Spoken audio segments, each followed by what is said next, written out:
Good afternoon, everybody. My name's Josie Gaitan, as you all know, and I work for Reach Out nonprofit organization in the Inland Empire. So I just wanted to let you guys know our webinar today is going to be in Spanish, translated into English. And in the screen, we have the phone number, and I'll repeat it right now if you guys need it, 978-990-51080. Sorry, I still can't. And then you have to put in a code 3126620. Thank you very much, and I hope you guys enjoy the webinar. Hola, bienvenidos a todos. Mi nombre es Josie Gaitán y estamos aquí invitándolos para que venga y conozca más sobre el COVID-19, qué tan importante es la vacuna, y tenemos aquí a unos invitados que van a venir a enseñarnos un poco más y educarnos un poco más de todo lo que está pasando. Aquí con nosotros, doctor Carlos Ventura, de Loma Linda University, y Mayra Maxo Chávez, que es de aquí de Reach Out, y ella le va a dar el honor, le voy a dar las palabras para que pase y le dé el honor a que nos presente al doctor Carlos Ventura. Mayra, bienvenida. Gracias, Josie. Gracias y gracias a todos por estar aquí. Como ustedes saben, mi nombre es Mayra Mixco Chávez. Yo también trabajo en Reach Out en el Inland Health Professions Coalition. Y hoy es un honor para mí presentar a uno de los míos, un amigo personal, ex compañero, otro salvadoreño, doctor Carlos Ventura, nacido y crecido en El Salvador, educado también profesionalmente en El Salvador, se graduó de la Universidad Evangélica.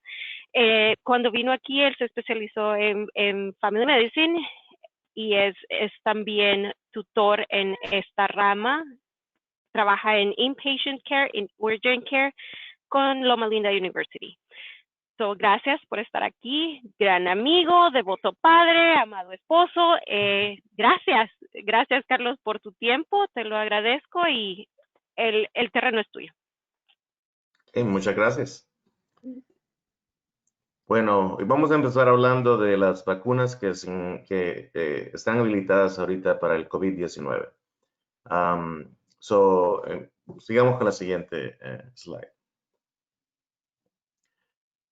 Ok, los objetivos en el día de hoy van a ser discutir las generalidades de la vacuna del COVID-19, discutir generalidades acerca de la enfermedad del COVID-19, generalidades acerca de las vacunas del COVID-19, y revisar qué vacunas han sido aprobadas en los Estados Unidos, y vamos a hablar de un par que han sido aprobadas en el resto del mundo, porque pues nosotros tenemos familiares en Latinoamérica y posiblemente van a tener esa vacuna, aunque no sea ofrecida en los Estados Unidos. Vamos a la siguiente.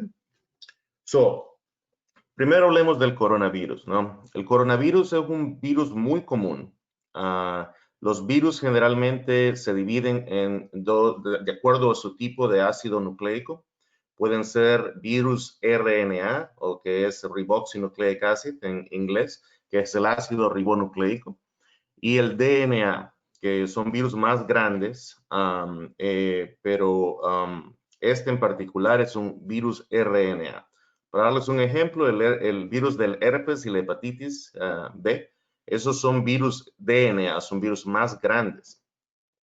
Pero este es un virus RNA. De los virus de RNA, es un virus relativamente grande para ese tipo de virus. Se llama coronavirus porque si ustedes ven alrededor de la foto que está ahí, que es una foto de electromicroscopio, pareciera que tuviera una corona alrededor de la molécula. Entonces, esta corona es lo que los hace llamar coronavirus al coronavirus. Cada palito que ven ahí es una proteína, y de hecho de eso han tomado las vacunas, la guía para tomar una de esas proteínas y crear una respuesta inmune para protegerlo en el futuro. De hecho, es así como usted desarrolla la inmunidad natural, cuando usted recibe el virus y su cuerpo lo va a ayudar a protegerlo en el futuro. Este halo que ven alrededor esa es la corona, ¿no? Nuestra sociedad no es nueva de acuerdo acerca de brotes causados por coronavirus en el pasado. De hecho, el primer brote que fue muy popular fue en el 2003, y eso es lo que llamaron el SARS, que fue un coronavirus, Y el SARS es una abreviación en inglés que significa síndrome agudo respiratorio severo. ¿Ok? De ahí tuvieron en el 2000, en el SARS no murieron muchas personas y solo duró como como un año duró. Fue afectado más Asia que cualquier otro lugar del mundo. El siguiente brote de coronavirus que ocurrió fue el MERS, que es el síndrome respiratorio del Middle East, del Medio Oeste. ¿Okay? Ese fue en el 2015, afectó un poco el Medio Oeste y Corea, pero realmente no llegaron casos significativos a nuestro país ahorita o en América Latina. El SARS-CoV-2 del 2019 es la enfermedad, el nombre de la enfermedad que el COVID-19 causa. Y empezó desde el 2019, a final del 2019. En el último trimestre fue donde lo descubrieron. A ver la siguiente slide. Un poquito revisar lo que pasó en los últimos años, ¿no? Fue descubierto en la ciudad de Wuhan, la provincia de Hubei, en China, en octubre del 2019. Se cree que ha sido un virus que pasó en la naturaleza, ¿no? No fue causado por ingeniería o por algún otro tipo de cosa, ¿no? Estas cosas pasan. No es la primera vez en la historia universal que ha habido una epidemia que ha matado a tanta gente. De hecho, esta no es la epidemia que ha matado más gente en el mundo. Si ustedes se van a más o menos 100 años atrás, fue la epidemia de la influenza española. Esa afectó a 500 millones de personas y mató a 50 millones de personas. Fue más o menos a final de la Primera Guerra Mundial y no duró un poquito más de un año. La gente desarrolló lo que llamamos inmunidad de masas, que en inglés le dicen herd immunity, y aprendieron a pelear la enfermedad. Mandatoriamente ocuparon máscaras ese año y eso ayudó significativamente a prevenir la enfermedad, la transmisión en el futuro. En febrero del 2020, la Organización Mundial de la Salud designó la enfermedad como COVID-19. Lo que quiere decir es el coronavirus virus disease del 2019. Eso es lo que COVID-19 significa. Y en marzo fue declarado como una pandemia a nivel mundial, ¿no? A ver la siguiente slide. Esto es los quick facts que agarré hace un par de días. Están los números más altos ahora en la mañana que los revisé. Pero al momento la enfermedad ha afectado a 96 millones de personas a nivel mundial. En este momento hay 112,000 personas en cuidado crítico, que significa que están en una unidad de cuidados intensivos, probablemente en ventilador, con un riesgo de muerte increíblemente alto. Han muerto más de 2 millones de personas desde que empezó en octubre del 2019. Y tienen que recordar que hay muertes causadas por este virus que no han sido documentadas, especialmente en los países que no documentan o no tabulan este tipo de enfermedad de la manera correcta. Al momento en el mundo hay 25 millones de personas que tienen esta enfermedad activa y se han recobrado casi 70 millones de personas de esta enfermedad. Hay 192 vacunas en desarrollo, pero vamos a hablar solo de 6 ahora, ¿ok? A ver la siguiente. Puse esta tabla de los 10 países más afectados en el sur de América. Brasil es el número 1 afectado, si ustedes ven. Ha afectado más o menos a 8 millones de personas, 8 millones y medio. Ha muerto más o menos 200,000 personas en Brasil de esta enfermedad. Y las muertes, han habido más o menos 990 muertes por cada millón de habitantes en ese país. El que le sigue es Colombia con casi 2 millones, después Argentina con casi 2 millones y Perú con casi 1 millón. Los demás son menos de 1 millón, pero están siendo afectados grandemente. En algunos de estos países ya empezaron su campaña de vacunación. A ver la siguiente. Este es en el norte de América, que incluye a los países de Centroamérica. Estados Unidos se ha convertido en el país a nivel mundial que tiene más casos de COVID-19. Tiene casi 25 millones de afectados. Y hablando de casos de enfermedad, tiene casi 75,000 personas por millón de habitantes que han sido afectados. Han muerto más de 400,000 personas. Ahorita el número es casi 412,000 personas que han muerto. Y las muertes por millón de habitantes son bien altas. Han sido más o menos 1,200 muertes por cada millón de habitantes en nuestro país. Y al momento de la población de Estados Unidos es más o menos de 330 millones de personas. Es una enfermedad extremadamente, es letal hasta cierto punto, pero la letalidad de la enfermedad es más o menos del 1 al 3%. ¿Ok? De 100 personas que les da la enfermedad, de 1 a 3 pueden morir. 10 de esas personas, de 100 personas que desarrollan la enfermedad, terminan en el hospital. Las razones por las cuales la gente termina en el hospital es porque está teniendo problemas para respirar. Y la saturación de oxígeno, que es uno de los signos vitales que nosotros tomamos en cuenta cuando vemos pacientes en el hospital, está menos del 90%.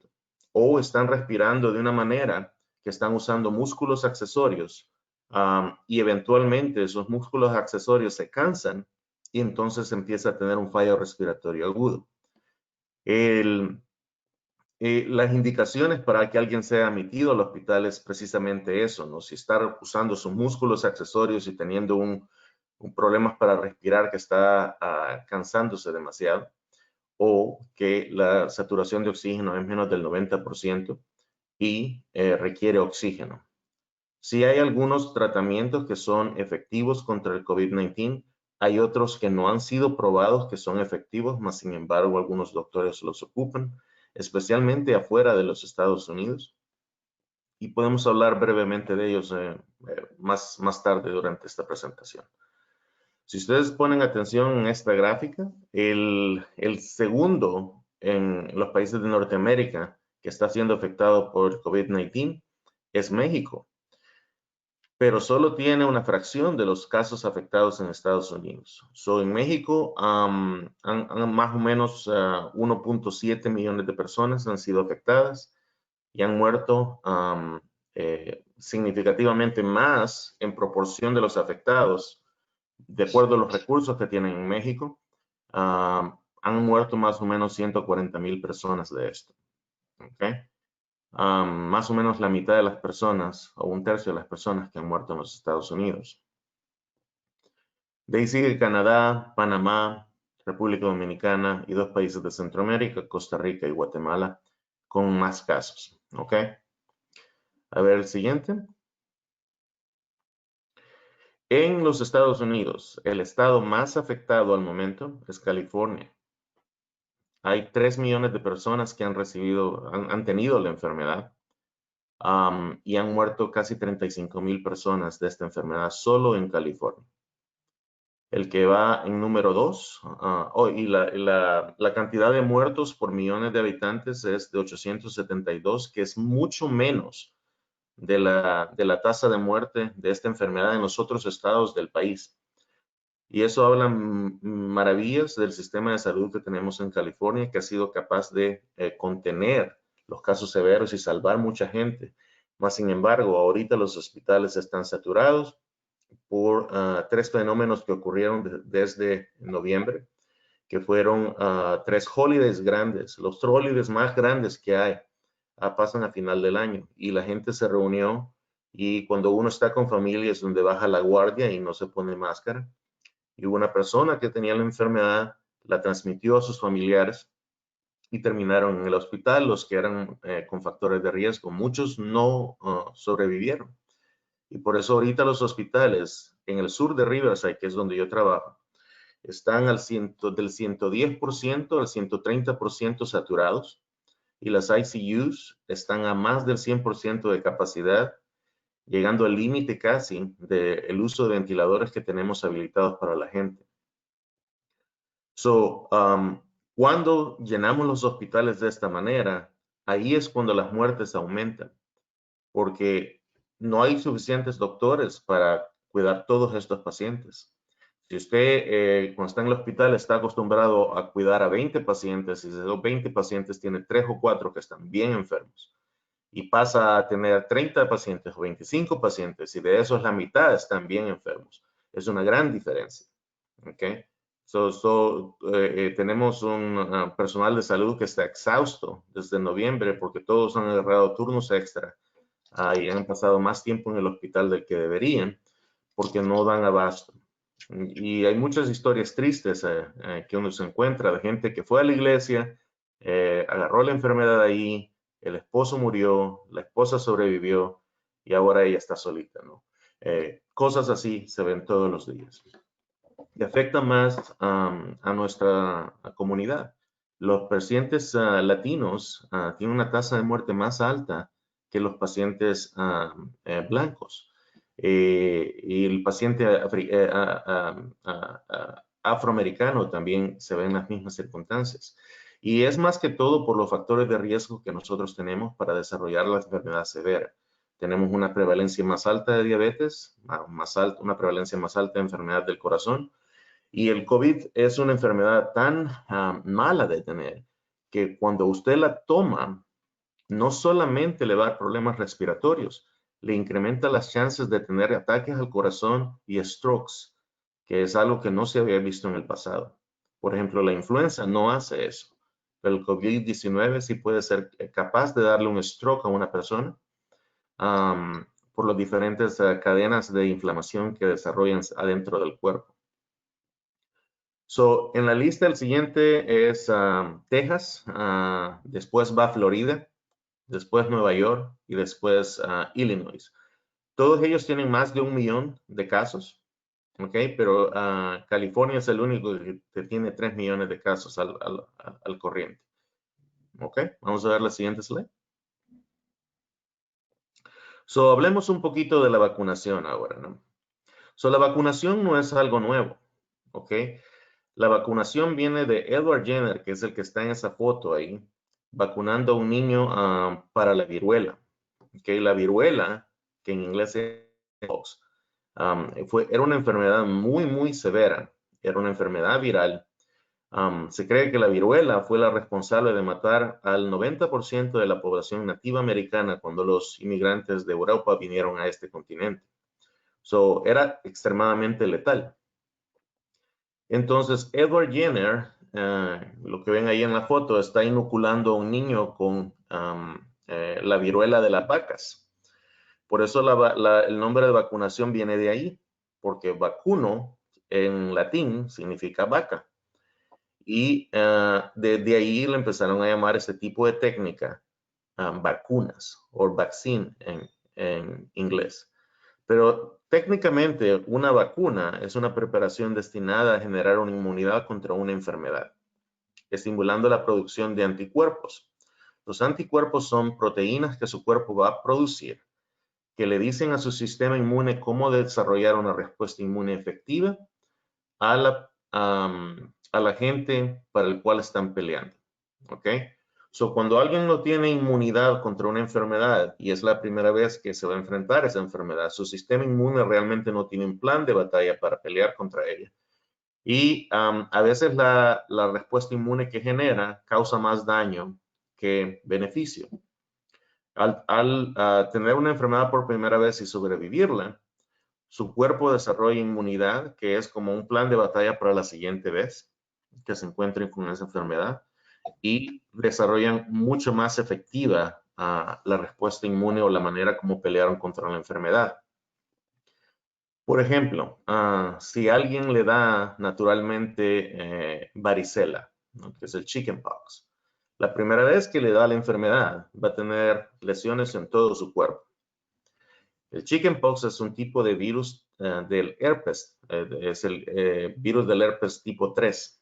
¿Okay? El labial es el tipo 1, el genital es el tipo 2, la varicela es el tipo 3. Todos los virus del herpes, una vez usted los adquiere, permanecen en su cuerpo dormidos y su sistema inmune los mantiene sin que causen infecciones. Pero la siguiente vez que va a desarrollar una infección de chickenpox, no es porque la obtuvo por fuera, es usualmente porque sus defensas se bajaron, pero como su sistema ya sabe cómo pelear ese tipo de enfermedad, solo afecta un nervio. Y por eso la segunda vez da la culebría o shingles, que le dicen en inglés. Es el mismo virus que causa la varicela, pero tiene una respuesta inmune más localizada porque su cuerpo sabe cómo pelearlo mejor ahora. ¿Ok? So, eso es lo que estamos tratando de hacer con las vacunas con el COVID-19. ¿Ok? A ver la siguiente.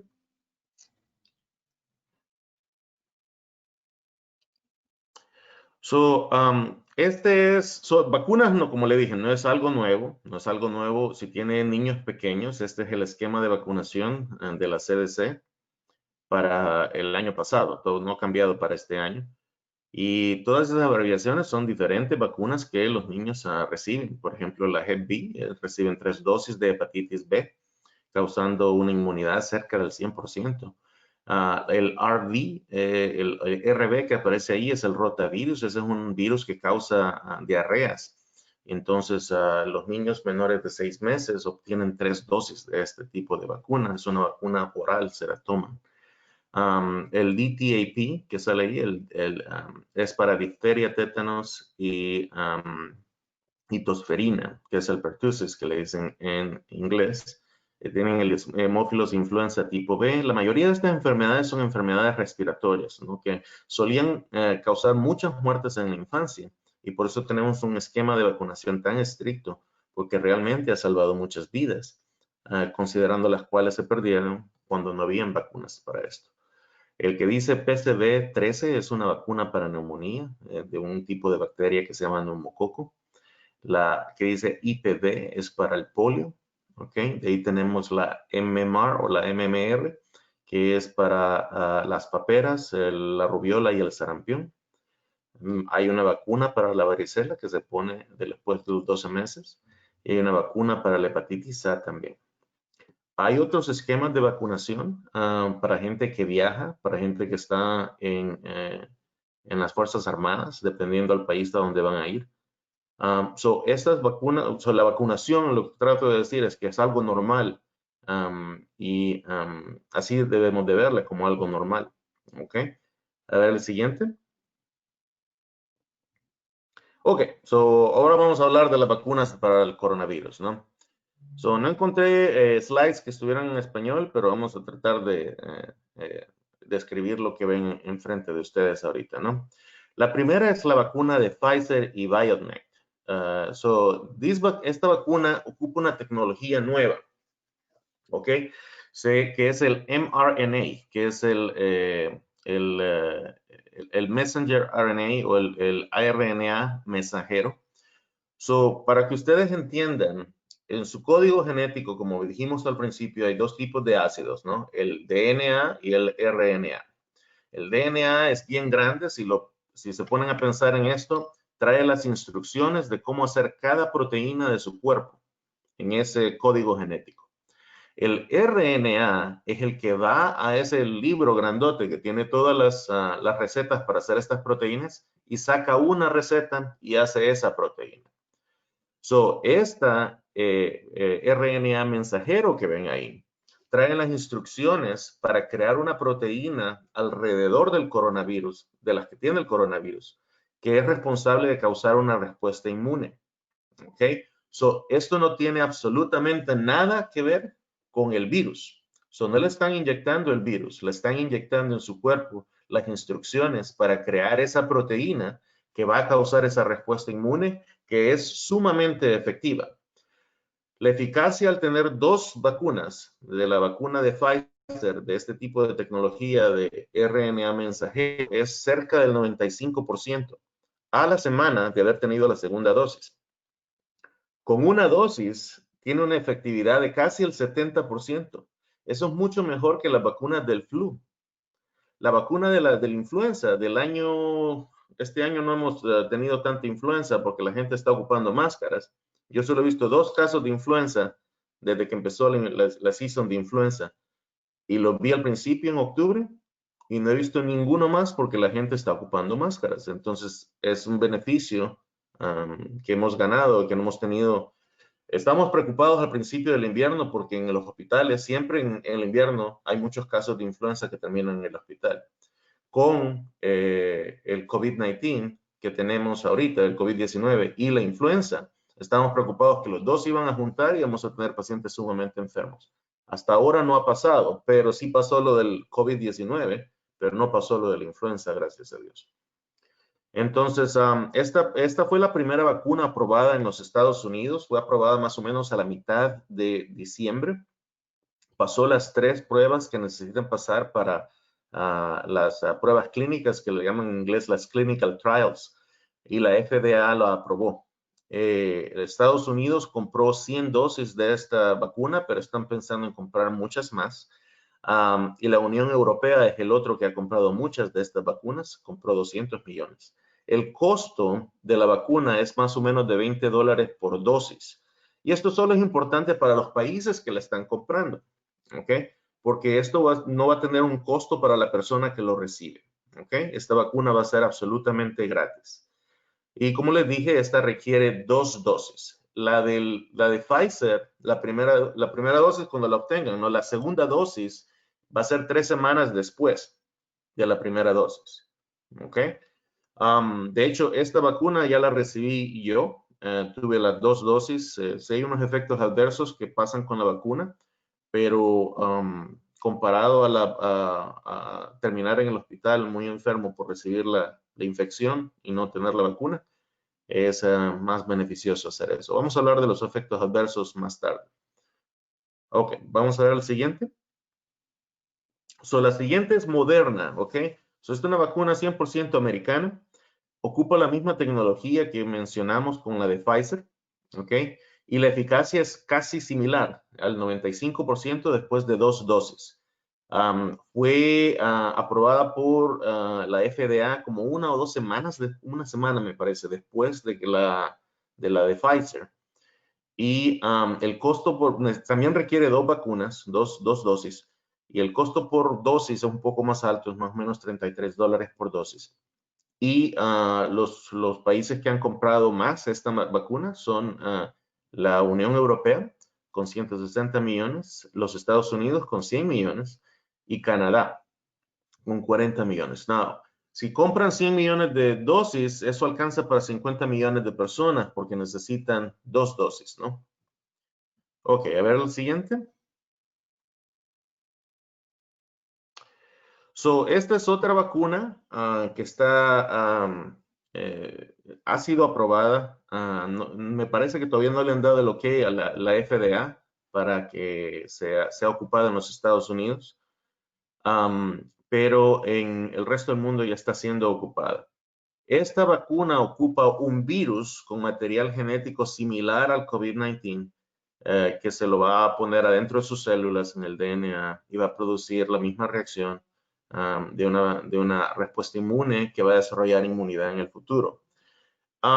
Lo único que la eficacia de esta vacuna, depende del estudio que vean, va del 62% al 90%. No es tan eficaz como las otras dos que mencionamos. Pero la ventaja que esta tiene es que no requiere freezer especial. Las otras dos que mencioné requieren un freezer especial. La de Pfizer requiere un freezer que tenga a menos 70 grados Celsius. Son freezers caros, que solo algunos hospitales lo tienen, y la vacuna solo dura 5 días cuando se saca de ese freezer. La tienen que poner y cada botecito trae para 5 vacunas. El de Moderna es de menos 20 grados, que también es un freezer especial, no tan especializado como el otro, pero no es algo que van a encontrar en cualquier oficina del doctor. Por eso es que está siendo un poco la logística de dar esta vacuna. Es no solo, pues, me la voy a sacar del freezer y la voy a poner a los pacientes, ¿no?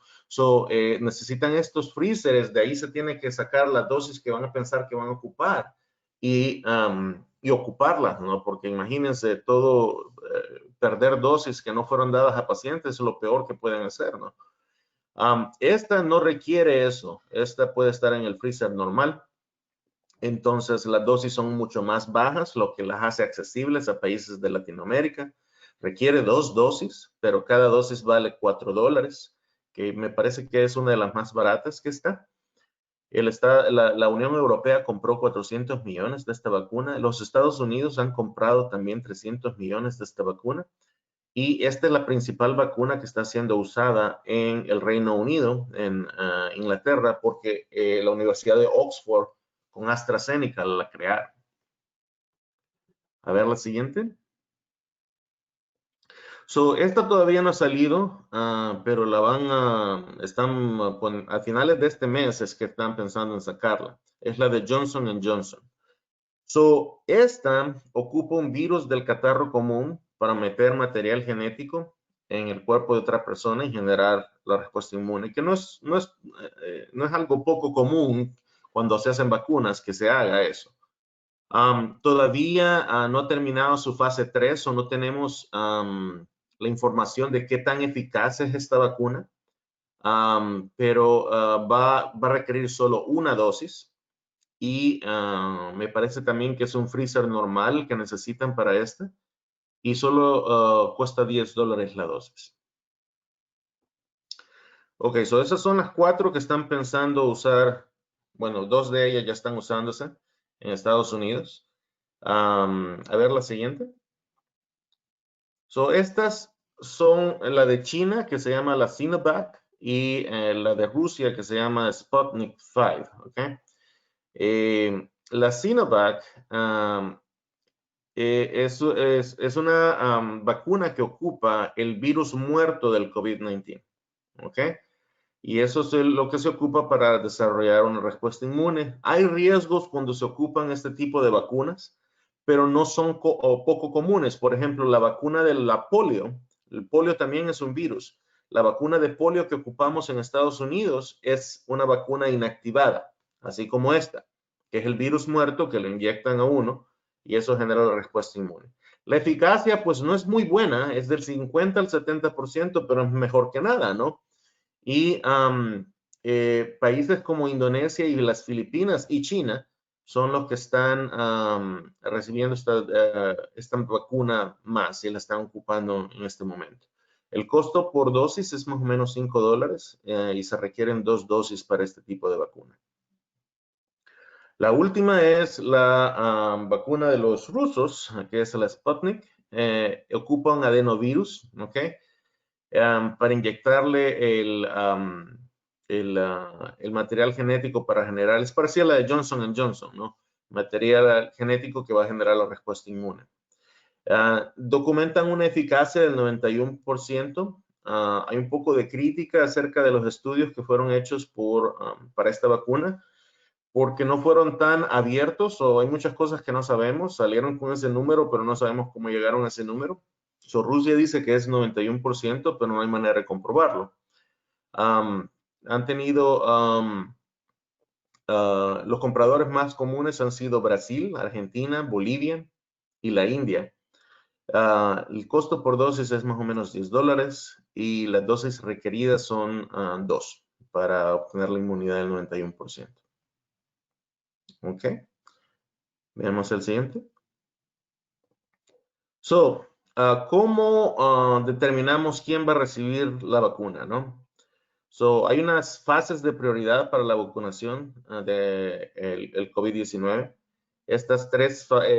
Hay 3 fases. Hay fase 1, fase 2, fase 3. Ahorita todavía estamos en la fase 1. Pero la fase 1 casi involucra a la mayoría de personas que la necesitan. La fase 1A ya pasó, ¿ok? Esa fue la que pasó a final del año, que fueron los trabajadores sanitarios y residentes de instalaciones de atención a largo plazo, que eso es lo que llamamos Skilled Nursing Facility aquí, o Long Term Care Facilities. Pero el cutoff para la edad, donde la recomendaban era 75 años en ese entonces, ¿no?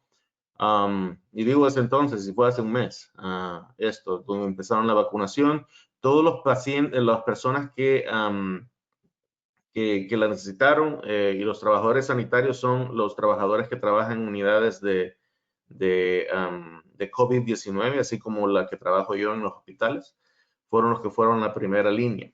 La fase 2, la fase 1B se divide en dos.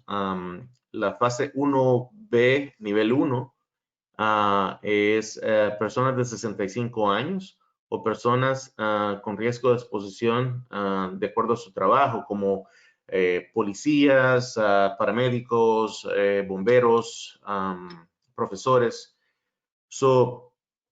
La mayoría de estados ya está en esto, ¿ok? Incluyendo California, ya están en la 1B, ¿ok? La siguiente, la 1B nivel 2, son las personas de riesgo de exposición al trabajo, como por ejemplo los que trabajan en transporte, en los autobuses, transporte colectivo, los que trabajan en aviones, los que viven en refugios, los que trabajan en fábricas, cosas como esa. Lugares de congregación, como personas encarceladas, los shelters para las personas sin hogar, los refugios, ¿no? Es lo que es shelter. Esas personas son los del nivel 2. Todavía no estamos ahí. Algunos estados ya lo están haciendo. Algunos estados abrieron la vacunación a todo mundo, porque algunos estados no tienen tanta gente como la que hay en California. Los estados que tienen más gente crea más problemas logísticos para vacunar a toda esta gente que la necesitan, ¿no? Y precisamente porque las dos vacunas que estamos usando ahorita necesitan esos freezers especiales, ¿no? Realmente no hay un número al cual usted pueda hablar y decir, bueno, quiero dar mi cita del estado de California, pero los gobiernos locales de los condados sí están tratando de ayudar a las personas para crear centros de vacunación. De hecho, el condado de Riverside ha estado en comunicación con los hospitales donde yo trabajo y los urgent cares donde yo trabajo para ver si se convierten en centros de vacunación, que los hospitales ahorita tienen una clínica de vacunación en la cual la gente puede hablar y tener una cita para tener todas esas vacunas. Pero como les digo, hay muchos hospitales en el área, la logística no está ahí, no hubo un plan a nivel del gobierno federal, sino que cada estado hizo lo que pudo. Y me parece que ahora una de los nuevos planes del presidente actual es de declarar el Federal Defense Production Act, que es una ley que hay en Estados Unidos donde agarran fondos de la defensa, que es donde gastan más dinero, y los mandan a la gente que produce estas vacunas y las distribuyen más rápidamente. El plan es para los siguientes 100 días tratar de vacunar más del 50% de la gente que la necesita. En California, el plan para este verano, es que toda la gente haya sido vacunada que necesitaba la vacuna para este verano. ¿Ok? Por eso es que todo el mundo piensa que este es el principio y el fin de esta enfermedad, y yo soy uno de los que piensa de esa manera también. La fase 1C es prácticamente todos los demás, ¿no? Personas entre 16 y 49 años, personas entre 50 y 64 años. Las de 16 y 49 años tienen riesgo de exposición o alguna enfermedad que se considera de alto riesgo, ¿ok? Y la mayoría del resto de las profesiones. ¿Ok? A ver la siguiente slide.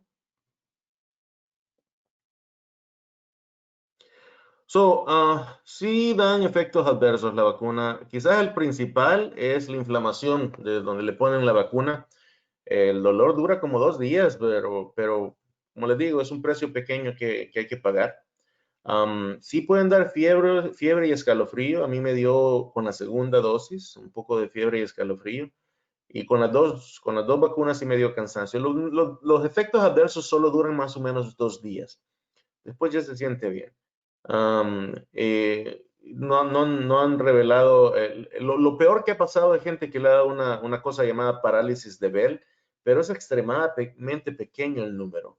Y la parálisis de Bell también ocurre naturalmente en personas sin que tengan la vacuna. Eso no se sabe si realmente fue asociado a la vacuna o es que a la persona le iba a dar la parálisis de Bell. La parálisis de Bell es esa parálisis que se paraliza la mitad de la cara porque paraliza un nervio que se llama nervio facial y entonces no pueden mover la mitad de la cara. Hay tratamiento para eso. La mayoría de gente que tiene parálisis de Bell se recupera completamente. Pero fue una de las cosas que encontraron como efecto adverso raro de estas vacunas. A ver el siguiente. Más información la pueden ver en ese website que se llama covid19.ca.gov, que es el website. Lo pueden poner en español. Tienen muchos lenguajes ahí, incluso japonés, chino, portugués. Y tiene toda la información de qué personas califican para la vacuna, qué pueden esperar de la vacuna. Y bastantes preguntas y respuestas que pueden ver en ese website. A ver el siguiente. Las fuentes de esta presentación fueron el website de la CDC, el website de la OMS, de la World Health Organization, y el website del estado de California para el covid19.ca.gov. A ver el siguiente. Ok, preguntas.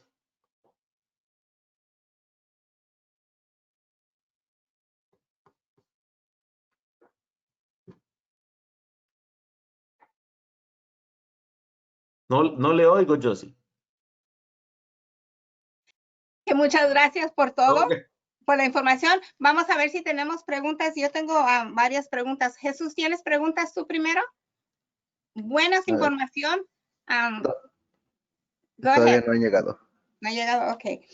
A mí me habían preguntado que le hiciera esta pregunta, doctor. Si ¿se puede perder el olor y el sabor con el virus? Sí, de hecho es uno de los síntomas que hemos encontrado más comunes con el COVID-19. El más común es la fiebre, ¿ok? Más del 90% de personas con COVID-19 tienen fiebre. De las personas que pierden el sentido del olfato y el gusto, también hemos descubierto que de 10 personas que lo pierden, 9 de esas 10 personas van a tener la enfermedad leve, que son buenas noticias, ¿ok? Now, ¿cuánto se tarda en regresar el sentido del olfato y el gusto? Más o menos 2 semanas, pero las malas noticias son que de 100 personas que tienen ese síntoma, 5 de ellas no van a recobrar el sentido del gusto y el olfato todavía a los 6 meses después de haber tenido esta enfermedad. Para algunas personas pueda que sea permanente, porque como es algo que todavía estamos investigando, hemos llegado hasta los 6 meses y todavía hay 5 de cada 100 que tienen el problema, no lo han recobrado. Ok, muchas gracias, doctor. Otra pregunta que me dijeron, ¿ustedes piensan que esta vacuna va a ser como permanente, así como están las de polio y todo eso, con el tiempo? Pues no se sabe, ok, porque hay 3 tipos de exámenes que uno puede hacer para saber si tiene el COVID-19, ¿no? El Gold Standard, que es el examen que es el que todo el mundo dice este es el mejor examen, ¿no? Es uno que se llama RT-PCR, ¿ok? Que significa Real Time Polymerase Chain Reaction, que es un tipo de examen que hacemos para enfermedades virales. Requiere un laboratorio especializado, por eso lo tenemos que mandar y a veces tarda días en regresarnos, ¿no? De ahí están las pruebas rápidas. Las pruebas rápidas hay 2 tipos. Hay una que se llama la prueba rápida del antígeno, que lo que busca es esa proteína que tiene el COVID-19 y la puede detectar en los primeros 5 días de la enfermedad, pero tiene que tener síntomas para que esa prueba sea más efectiva. Y el último es la prueba de anticuerpos. La prueba de anticuerpos tiene 2 tipos de anticuerpos. Tiene el IgM, que es IG significa inmunoglobulina. El IgM determina que si usted está teniendo la enfermedad ahorita, porque es una forma aguda de tener la enfermedad. Y tienen la IgG, que es la que da la inmunidad con largo tiempo, ¿no? Cuando hicieron los estudios de la gente que tuvo la enfermedad, ¿cuánto tiempo duraban los anticuerpos? Duraban más o menos 12 semanas la inmunoglobulina. Pero el sistema inmune es más complejo que solo medir una inmunoglobulina, porque tenemos también unas células que se llaman linfocitos T de memoria, que aunque usted no tenga la inmunoglobulina, si su linfocito T de memoria se aprendió cómo pelear con esta enfermedad, entonces usted va a poder pelear con esta enfermedad en el futuro. Pero no hay manera de medir eso, ¿ok? La única manera que tienen de hacer esto es hacer exámenes para un grupo de población en un estudio, ver cuánto tiempo les duraron los inmunoglobulinas a ellos y ver por cuándo empezaron a bajar. Y así es como determinan si necesita un refuerzo en el futuro de esta vacuna. Ahorita está muy temprano para saber. Hay cinco estadios de una prueba clínica, ¿no? Y se fijan que en todas las vacunas decía, ya pasó los primeros 3. Sí, porque los primeros 3 son los que se necesitan para sacar la vacuna al público. ¿Ok? Y esos primeros 3 son los que se necesitan para saber qué es la dosis que necesitan de la vacuna para no hacerle daño a alguien, ¿me entienden? Pero el estadio 4 y el estadio 5 ocurren cuando la vacuna ya ha sido dada. Todo esto todavía está en investigación. Entonces ahora, por ejemplo, los estudios de las vacunas de la fase 3 tienen que incluir no más de 60,000 personas. Los estudios de las vacunas de la Pfizer y Moderna incluyeron entre 15,000 y 30,000 personas cada uno.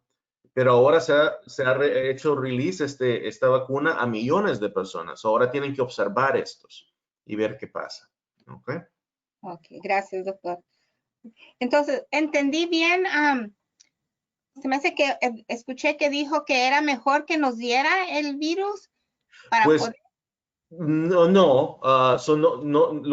Bueno, esa es la manera natural de agarrar inmunidad, ¿no? Ok. Pero la vacuna le da la habilidad de ganar inmunidad en un ambiente controlado, ¿ok? Sin ponerle en riesgo de que muera. Si usted le da el virus, incluso si le ha dado el virus, todavía recomiendan que tenga la vacuna. Pero lo que sí recomiendan es que espere 90 días desde que le dio el virus para agarrar la vacuna. Ok. Esperar 90 días después. Sí ya le dio. Ok. Y ¿todavía no llegan preguntas contigo, Javier? ¿A tú, Jesús? Sí, aquí llegaron unas. A ver, ¿qué dice? ¿Cómo puede afectar la vacuna a una persona que es diabética? Los efectos adversos no van a cambiar entre una persona que es diabética o una persona que no lo es.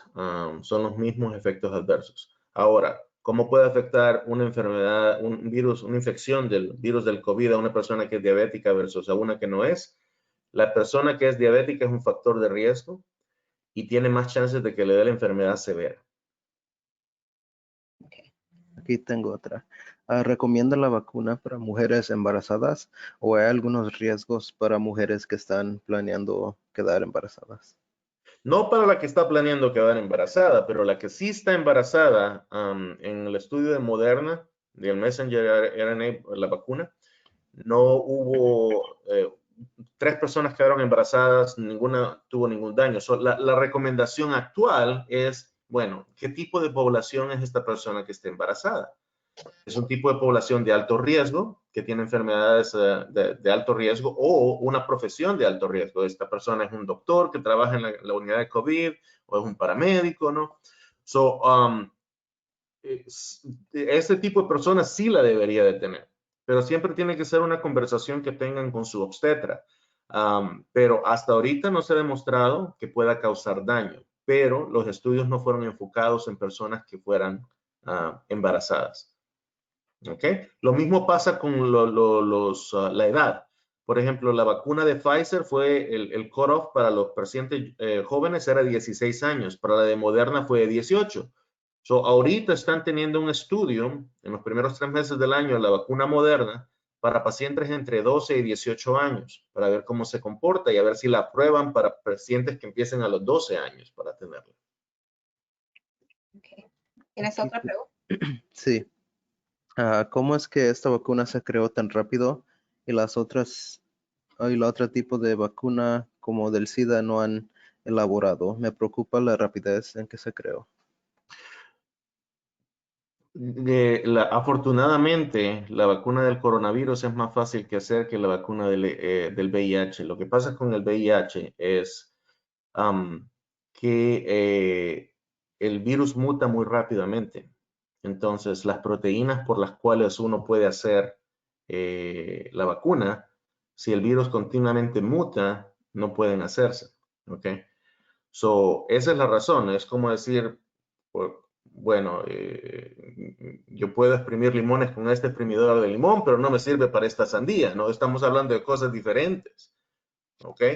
So, esa es la razón por la cual la vacuna del VIH no ha salido y no creo que salga. So, el enfoque para la vacuna por lo mismo de la hepatitis C, por ejemplo, es parecido, ¿ok? Y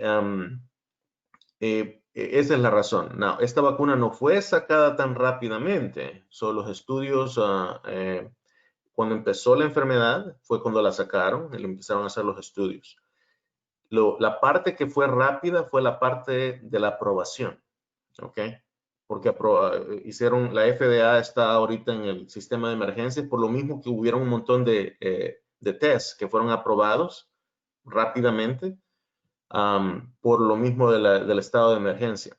Ahora, si hay mucha gente que tiene VIH, pero la calidad de vida actualmente con las medicinas para VIH es muy buena. ¿Ok? So, en los 80 mirábamos que estos pacientes más o menos en 2 años después de haber tenido el diagnóstico de infección de VIH y pasar al SIDA, que es el síndrome de inmunodeficiencia adquirida, cuando ya tienen síntomas, duraban 2 años en sobrevivir, incluso con los medicamentos. Ahorita hay gente que fue diagnosticada en los 80, todavía tienen la enfermedad, pero con sus medicinas están viviendo una vida normal. Entonces, ¿tienes más preguntas, Jesús? Sí, a ver aquí. ¿Puede una persona con tos o un resfriado común recibir la vacuna? Siempre recomiendan, es mejor que no tener síntomas y estar seguro de que esa tos y ese resfriado común realmente no es una forma leve de COVID. So, si tiene síntomas, debería hacerse la prueba, ¿ok? Antes de ir a que le pongan una vacuna, ¿ok? Porque entonces, si tiene la enfermedad y usted está desarrollando una forma leve de la enfermedad, tiene más chances de desarrollar una respuesta inmune de alguna manera efectiva. Entonces, poner la vacuna en ese entonces es como malgastar esa respuesta inmune que usted está generando. Es mejor esperar 90 días, ¿no? Pero si tiene una prueba negativa del COVID y tiene tos y no es una tos muy mala que necesite ser hospitalizado, entonces sí que se la ponga.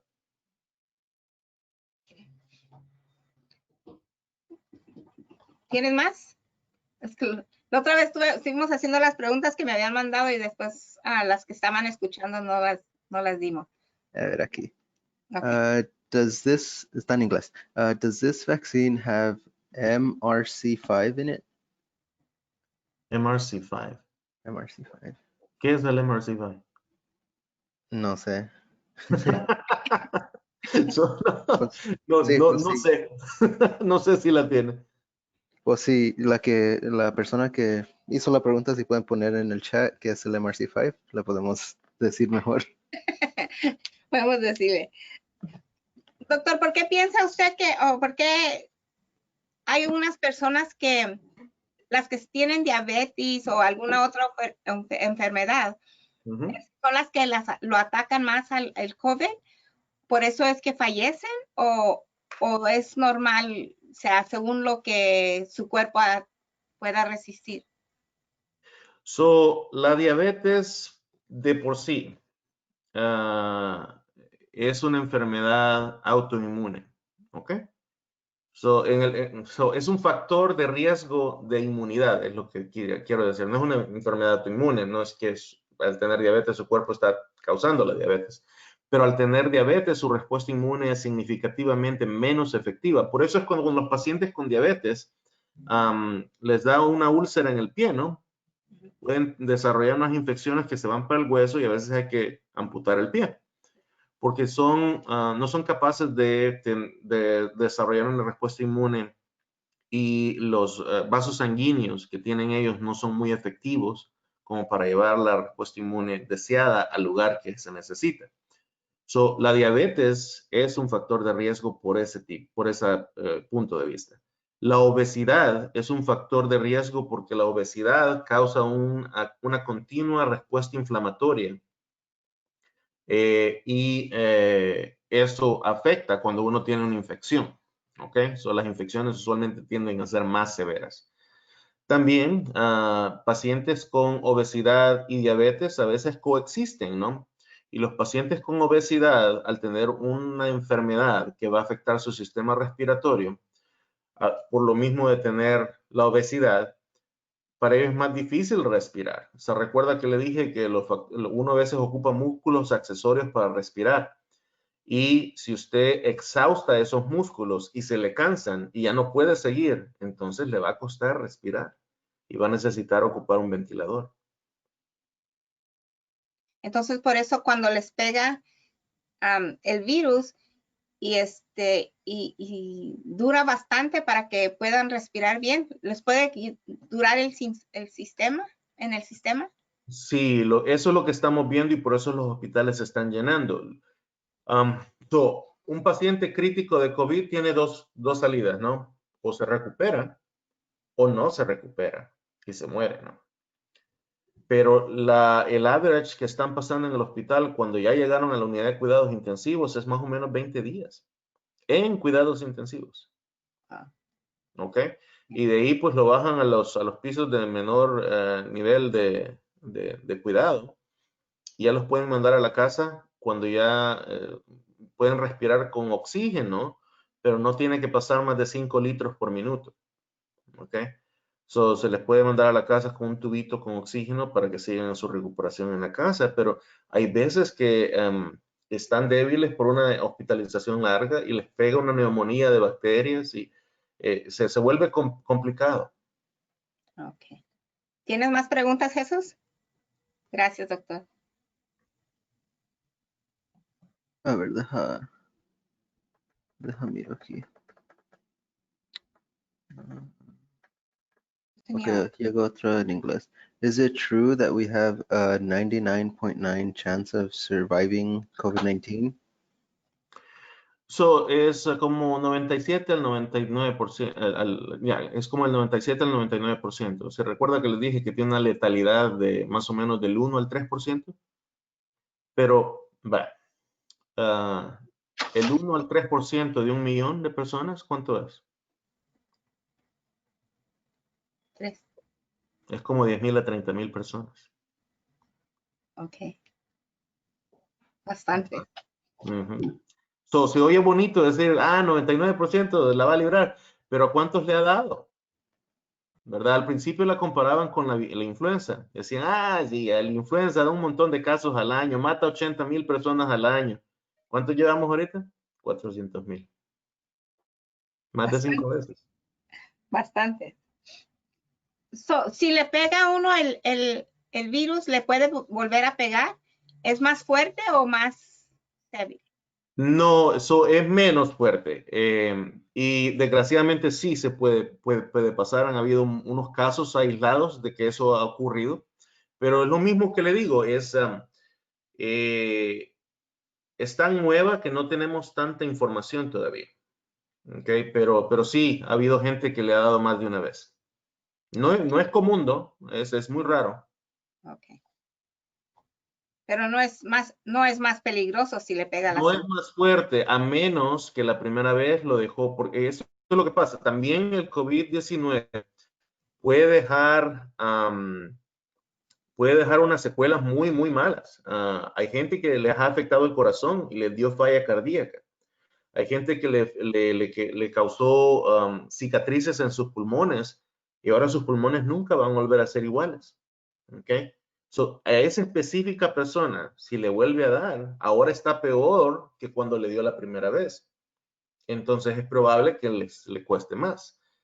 Pero si es una persona que se recuperó completamente, entonces no, va a ser más leve la segunda vez.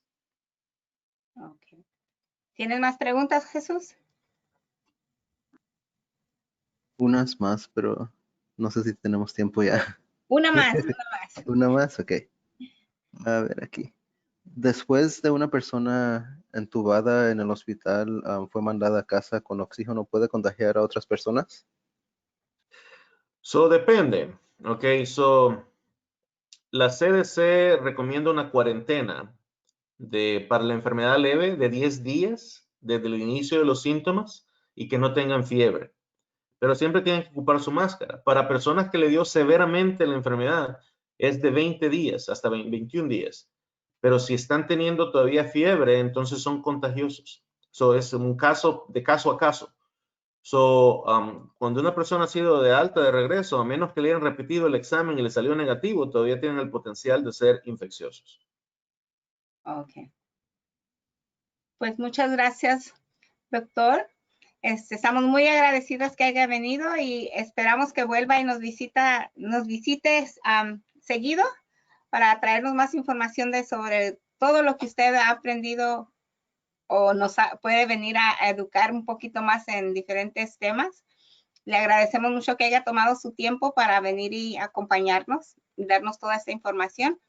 Muchas gracias, le agradecemos. Gracias a todos por estar con nosotros. Si tienen alguna pregunta, está mi teléfono o me pueden hacer un correo electrónico. Muchas gracias y que tengan un buen fin de semana. Gracias, Carlos. Adiós. Adiós.